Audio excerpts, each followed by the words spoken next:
اگلے دن وہ دونوں یونیورسٹی آئے تھے۔ اسٹوڈنٹس کے ہجوم میں خود کو مرکز نگاہ بنا پایا۔ آس پاس سے گزرتے تمام اسٹوڈنٹس اسے عجیب نگاہوں سے دیکھتے سرگوشیاں کر رہے تھے۔ وہ سب کو نظر انداز کرتے آگے بڑھ گیا۔ حذیفہ اور وہ اپنی اپنی کلاس کی جانب بڑھے۔ کلاس میں داخل ہوتے ہوئے اس نے ایک نظر میں ارد گرد کا جائزہ لیا۔ رضا، فلک اور اذہان تینوں ہی غیر حاضر تھے۔ وہ سکون بھری سانس خارج کرتا اپنی سیٹ پر جا بیٹھا۔ ابھی وہ یکے بعد دیگرے 2 کلاس لے کر فارغ ہوئے تھے کہ اسے وی سی آفس میں طلب کیے جانے کا پیغام موصول ہوا۔ وہ اپنا بیگ ارسلان کے حوالے کرتا مین کوریڈور سے گزرتا آفس کے سامنے کھڑا تھا۔ وہ ثانیے بھر کو رکا اور پھر خود کو کمپوز کرتے اندر داخل ہوا۔ سامنے بیٹھے 5 باروب شخصیات کو دیکھ کر وہ خود کو جوابات دینے کے لیے تیار کرنے لگا۔ گزشتہ روز پیش آنے والا واقعہ اپنی نوعیت کا پہلا واقعہ تھا جو یونی کے آفیشل گروپ میں وائرل کیا گیا تھا۔ ڈین کے کہنے پر کمیٹی بلائی گئی تھی جس میں یونی کے وی سی، پی وی سی، ڈپارٹمنٹ کے چیئرمین اور ان کے کلاس ایڈوائزر شامل تھے۔ سوالات اور جوابات کا سلسلہ شروع ہو چکا تھا۔ آپ یونی کے سینئر اور برائٹ اسٹوڈنٹ ہیں اور اپنی کلاس کے سی آر بھی۔ ہمیں آپ سے اس لاؤبالی پن کی امید نہیں تھی۔ ڈین نے اسے دیکھ کر تعصب سے کہا۔ سوری سر، لیکن میں آپ کو بتا چکا ہوں مس ردا نے وہ بُکے دیتے وقت مجھ سے جھوٹ کہا تھا، اور اس کے بعد جو کچھ ہوا میں اس سے سر منہاج کو آگاہ کر چکا ہوں۔ ویڈیو میں جو کچھ دکھانے کی کوشش کی گئی ہے وہ سب جھوٹ ہے۔ ہمارے مابین ایسا کوئی تعلق نہیں، یہ سب کچھ پری پلان تھا۔ اس نے حدی الوسع خود کو نارمل رکھتے احتجاجاً کہا تھا۔ بے قصور ہو کر بھی اسے قصوروار سمجھ کر اس معاملے میں رگیدا جا رہا تھا۔ ایسا ممکن ہی نہیں، ایک لڑکی آپ کی حوصلہ افزائی کے بغیر اتنا بڑا قدم اٹھا لے۔ آپ دونوں کی اس نازیبا حرکت کی وجہ سے یونی کی ساکھ کس قدر متاثر ہوئی ہے، آپ کو کچھ اندازہ بھی ہے؟ آپ کے وی سی نے قدرے سخت لہجے میں اسے کڑی نظروں سے دیکھتے کہا۔ آئی نو سر، ایسا نہیں ہونا چاہیے تھا، مگر میں نے سب کچھ جانتے ہوئے حوصلہ افزائی تو دور کبھی ان سے ٹھیک سے بات بھی نہیں کی۔ انہوں نے یہ سب کچھ ضد میں آ کر کیا، کیونکہ میں کئی بار ان کی دوستی کی پیشکش ٹھکرا چکا ہوں۔ شاید یہ انہوں نے مجھ سے بدلہ لینے کے لیے کیا ہو۔ اس نے اطمینان سے انہیں پہلو کا دوسرا رخ دکھانے کی کوشش کی۔ بہت خوب، پہلے تو نوجوان اپنی جوانی کے نشے میں موج مستی کرتے اپنی حدود سے تجاوز کر جاتے ہیں، اور پھر جب خطرہ سر پر منڈلانے لگے تو خود کو بچانے کی خاطر سارا ملبہ حریف پر ڈال دیتے ہیں۔ ہم اس سے پہلے بھی ایسے کئی کیسز دیکھ چکے ہیں۔ اس بار پی وی سی نے طنزیہ لہجے میں کہا تو ابتہاج کے اندر غصے کی ایک لہر اٹھی تھی جسے وہ حالات کے پیش نظر ہی کہیں دبا چکا تھا۔ وہ ملزم بنا تھا، ان 5 جج صاحبان کی عدالت میں بیٹھا تھا جہاں اس کے پاس کوئی وکیل کوئی گواہ نہ تھا۔ ردا ربانی کو بھی نوٹس بھیجا گیا تھا، مگر لگتا ہے وہ کمیٹی کے سامنے پیش نہیں ہونا چاہتی۔ بہرحال آپ دونوں کو اس سنگین غلطی کی پاداش میں یونی سے ریسٹرکٹ کیا جا رہا ہے، تاکہ آئندہ کوئی اسٹوڈنٹ ایسا ویسا کرنے سے پہلے 1000 بار سوچے۔ پونے گھنٹے کی پوچھ گچھ کے بعد آخر کار وی سی نے اسپاٹ لہجے میں اپنا فیصلہ سناتے ہوئے کہا۔ ابتہاج اپنی سماعتوں سے ٹکراتی الفاظ کی ان بے رحم موجوں کی آواز پر ساکت ہوا تھا۔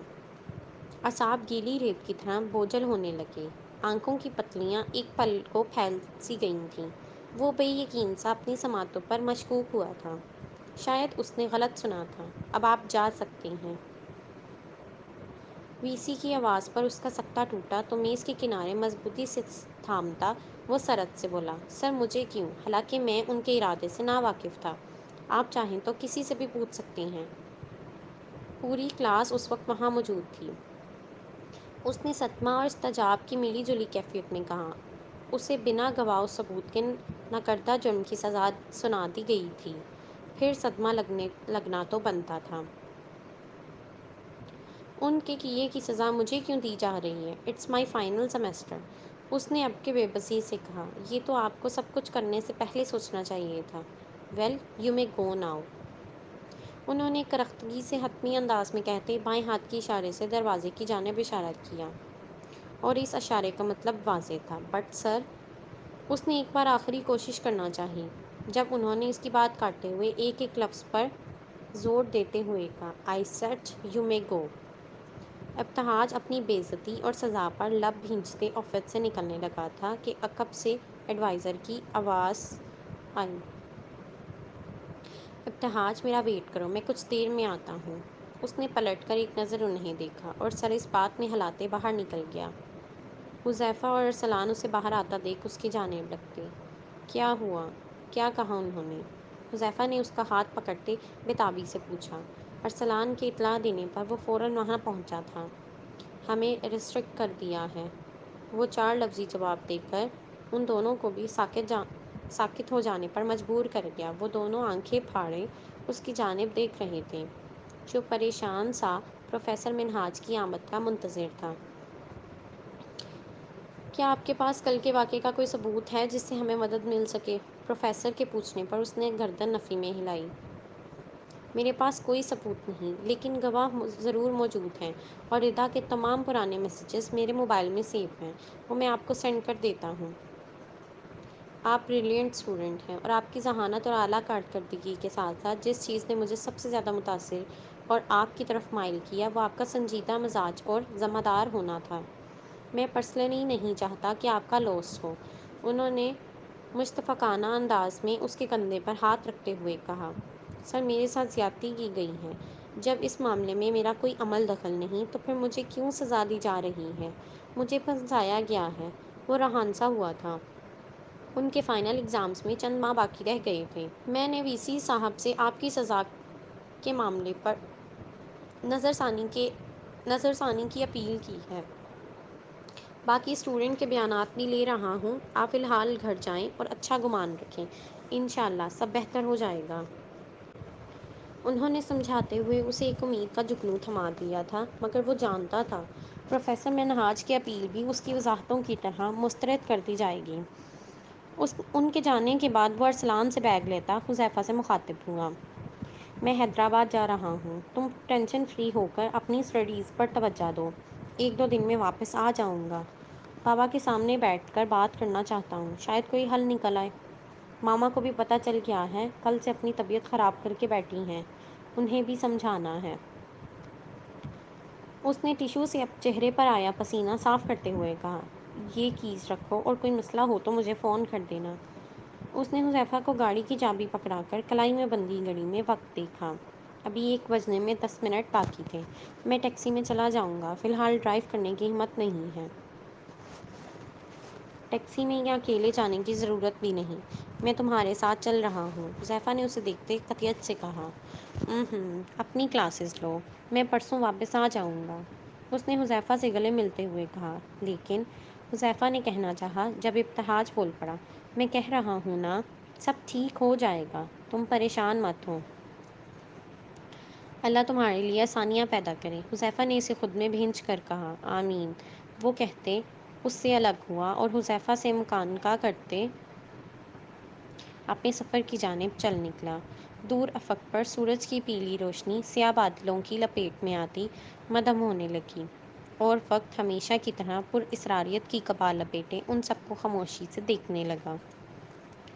زرین ظہر کی نماز پڑھ کر لان میں کھڑی تھی، پودوں کو پانی دے رہی تھی۔ آج موسم آبر آلود تھا۔ وہ پانی دے کر گلاب کے پودے کے سامنے بیٹھی اور تازہ کھلے سفید گلاب کی خوشبو سانس کھینچ کر اپنے اندر اتاری، اور پھر مسکرا کر ٹہنیوں پر لگی بند کلیوں کو دیکھا۔ اس بار لگنے والے پھولوں کی تعداد زیادہ تھی۔ وہ ایک مسکراتی نظر ان پودوں پر ڈال کر اٹھ کھڑی ہوئی۔ زری، وہ سب اوپر سمرا کے کمرے میں ہیں، آپ کے بابا والے بھی آتے ہوں گے، ہم بھی بس تھوڑی دیر میں واپس آ جائیں گے۔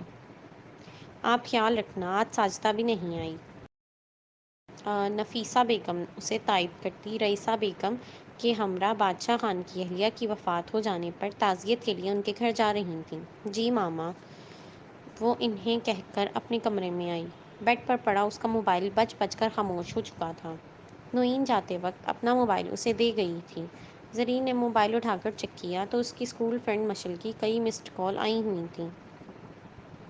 اس کے اسکول میں صرف مشل سے ہی بات چیت تھی۔ مشل کی اتنی کالز، اس نے استفہامیہ نگاہوں سے دیکھتے اسے کال بیک کی۔ رسمی کلمات کے تبادلے کے بعد مشال نے بے چینی سے کہا، اتنی دیر سے کہاں تھی تم؟ کال کیوں نہیں اٹھا رہی تھی؟ جانتی ہو میں پہلے اتنی پریشان ہوں۔ سوری، میں لان میں تھی، ابھی اندر آئی ہوں۔ تم کیوں پریشان ہو؟ زرین نے اس کی گھبرائی ہوئی آواز پر استفسار کیا۔ کیا میران کی ماما آئی تھی؟ کل میران کی ماما آئی تھی میرا رشتہ لے کر، مگر ماما پاپا نے انکار کر دیا، مشل کہتے ہوئے رونے لگی تھی۔ میری فیملی اس رشتے کے لیے راضی نہیں۔ اب میں کیا کروں؟ میں انہیں کیسے سمجھاؤں کہ وہ اپنی فیملی سے بہت مختلف ہے؟ اس کی آواز بہت بھاری ہو رہی تھی، وہ شاید کافی دیر سے روتی رہی تھی۔ اگر تمہاری فیملی راضی نہیں ہے تو چھوڑ دو، ویسے بھی ابھی تمہاری عمر ہی کیا ہے، اپنی اسٹڈیز پر فوکس کرو۔ زرین نے اسے سمجھانا چاہا۔ Are you serious? میران کی ماما اس کی شادی اپنی بھتیجی سے کرنا چاہتی ہیں، وہ اس کی ضد کے آگے ہار کر رشتہ لائی تھیں میرا، اور اب انکار ہونے پر وہ اس کی منگنی وہاں کرنے جا رہی ہیں۔ میں اسے کیسے چھوڑ دوں؟ تم جانتی ہو ہم ایک دوسرے کو پسند کرتے ہیں۔ وہ روحانسی ہو گئی تھی۔ زرین گہری سانس لے کر گویا ہوئی۔ دیکھو مشل، اگر تمہاری قسمت میں ہوا تو تمہیں مل جائے گا، اور نہ ملے تو یہ سب ایک خواب سمجھ کر اس کا خیال دل سے نکال دینا، سمپل۔ زرین نے اس کے سامنے حل پیش کیا۔ مشل اس کی بات پر طنزیہ مسکرائی۔ یہ سب اتنا آسان نہیں ہے جتنا تمہیں کہنے میں لگ رہا ہے۔ کوئی اپنی محبت کو کیسے بھول سکتا ہے؟ اس نے تلخی سے کہتے پھر سے سوال کیا۔ اگر انسان خود بھولنا چاہے تو کیوں ممکن نہیں؟ میں تمہیں بتاؤں کہ کسی کا خیال دل سے کیسے نکالا جاتا ہے؟ زرین کے پختہ لہجے میں وثوق سے کہنے پر اس کا سر بے اختیار اس بات میں ہلا تھا، پر وہ کون سا دیکھ سکتی تھی؟ عین اسی وقت ابتہاج تھکا ہارا سا بوجھل قدم اٹھاتا گھر میں داخل ہوا تھا۔ وقت نے کسی انہونی کی دستک دے دی تھی۔ وہ چلتے چلتے رکا اور راہداری کے وسط میں کھڑا سب کا سامنا کرنے کے لیے خود کو تیار کرنے لگا۔ پچھلی تمام باتیں ایک بار پھر ذہن میں کسی سیلاب کی طرح امنڈ آئی تھیں۔ وی سی کے آخری جملے کی بازگشت پر اس کے اندر جوش سے ابال اٹھا تھا۔ اس نے غصے میں ہاتھ میں پکڑی پانی کی بوتل پوری قوت سے لان میں اچھالی تھی، جو عین گلاب کے پودے پر جا لگی۔ بوتل لگنے کے باعث سفید گلاب شاخ سے جدا ہوتا زمین پر جا گرا۔ گداز پتیوں پر ٹھہرے پانی کے قطرے اپنی بے قدری پر رنجیدہ ہوتے کسی آنسو کی طرح بہتے مٹی میں جذب ہو گئے۔ وہ اپنے بالوں میں ہاتھ پھیرتا قدم اٹھائے اندر کی جانب بڑھنے لگا۔ ہوا یکدم رک کر سانس روکے اسے دیکھنے لگی۔ سورج بھی آنکھ چراتا پھر سے بادل کی اوٹ میں چھپ گیا۔ اللہ کو دل میں بسا لو، اسی کا ذکر کرو، اسی کو محبوب بنا لو، اس کی مشیت پر راضی ہو جاؤ۔ تمہارے لیے جو بہتر ہوگا وہ تمہیں اس سے نواز دے گا۔ ایک بار اس سے محبت کر کے دیکھو۔ وہ کچن میں کھڑی کافی کے لیے سوس پین میں دودھ نکال کر ابلنے کے لیے چولہے پر رکھتے ہوئے بول رہی تھی، اور وہ پریشان حال سا شکستہ قدم اٹھاتا آگے بڑھ رہا تھا۔ مشل نے بیزاری سے اس کی بات سنی۔ وہ اسے اپنا مسئلہ بیان کر رہی تھی، اور وہ وہاں اس کی مدد کی بجائے اس کے پلے سے نصیحتیں باندھ رہی تھی۔ وہ تھکے تھکے انداز میں بیڈ پر جا بیٹھی۔ اپنے قلب و فہم پر نقش کسی شخص کے عکس کو ہمیشہ کے لیے مٹا دینا ہمارے اختیار میں نہیں۔ کسی کو مکمل طور پر بھلا پانا ناممکنات میں سے ایک ہے، مگر اس عکس کو دھندلایا ضرور جا سکتا ہے۔ آرزو کے لہو لہان احمرین پھولوں تلے عدم تجی کی گرد سے اٹی دبیز چادر چڑھا کر تم سب کچھ بھول جاؤ گی۔ یہ دنیاوی محبت لا حاصل کے سوا کچھ بھی نہیں۔ وہ ایک پل کو سانس لینے کے لیے رکی اور گہرا سانس بھر کر پھر سے سلسلہ کلام جوڑا۔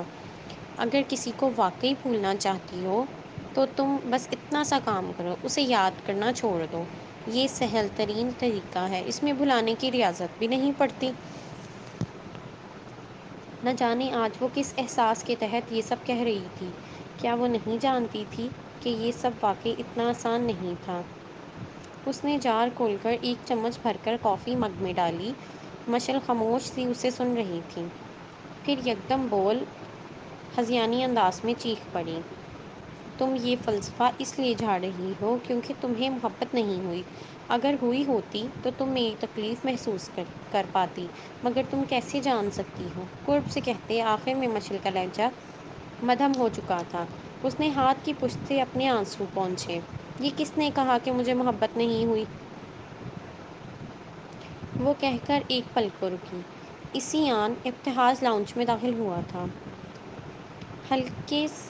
اندر سے آتی ہلکی ہلکی آواز اس کے کانوں سے ٹکرائی۔ وہ چونک کر سیدھا ہوا، پھر بنا چھاپ کیے اب کچھ آگے بڑھا۔ مجھے محبت ہوئی، اور جانتی ہو کس سے؟ زرین ارد گرد سے بے نیاز اپنی روح میں بولے جا رہی تھی۔ ابتہاج متجسس ہو کر دیوار کی اوٹ میں کچھ فاصلے پر رکا اور ہمہ گوش ہوا۔ زرین کی پیٹھ اس کی جانب تھی۔ کس سے؟ مشل نے تعجب سے کہا۔ ابتہاج بھائی سے۔ وہ زرین کے الفاظ پر منجمد ہوا تھا، کسی میوزیم میں آویزاں قدیم مجسمے کی طرح ساکت و جامد۔ اس کے اعصاب شل ہونے لگے تھے۔ ہوا دروازے کی اوٹ سے جھانک کر سانس روکے انہیں دیکھ رہی تھی۔ بادل بھی بے چینی سے ادھر ادھر چکر کاٹنے لگے۔ یہ کیسا انکشاف تھا! شدت، حیرت سے ابتہاج کے لب واہ ہوئے تھے، مگر یہ اضطجاب کچھ پل ہی غالب آ سکا۔ حیرت کی جگہ غصہ عود آیا تھا۔ پہلے ردا اور اب زرین، وہ تو ان دونوں کے درمیان چکرا کر رہ گیا۔ میں تمہاری تکلیف محسوس کر سکتی۔ Interesting, very interesting. زرین کی بات درمیان میں سے کاٹتے وہ محظوظ کن لہجے میں ہلکے سے تالی بجا کر آگے آتے ہوئے بولا۔ اب کے ساکت ہونے کی باری زرین کی تھی۔ اس کی آواز پر زرین کی سانس حلق میں اٹکی تھی۔ اپنے عقب میں اس کی موجودگی محسوس کرتے وہ پلٹ بھی نہ سکی۔ وہ چھوٹے چھوٹے قدم اٹھاتا اس کے قریب آ رہا تھا۔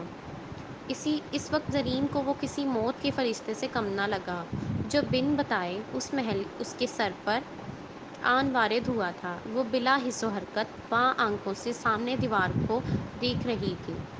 ابتہاج چند قدم کے فاصلے پر رک کر غور سے اس کا چہرہ دیکھنے لگا، جس پر ہوائیاں اڑی ہوئی تھیں۔ اسی لمحے ابتہاج کے لبوں پر مسکراہٹ ابھری تھی، ایک خوبصورت مسکراہٹ۔ زرین اپنے چہرے پر اس کی نظروں کی تپش محسوس کرتی سر جھکا گئی۔ جاری ہے۔ قسط پڑھ کر ریویو دینا نہ بھولیے۔ شکریہ۔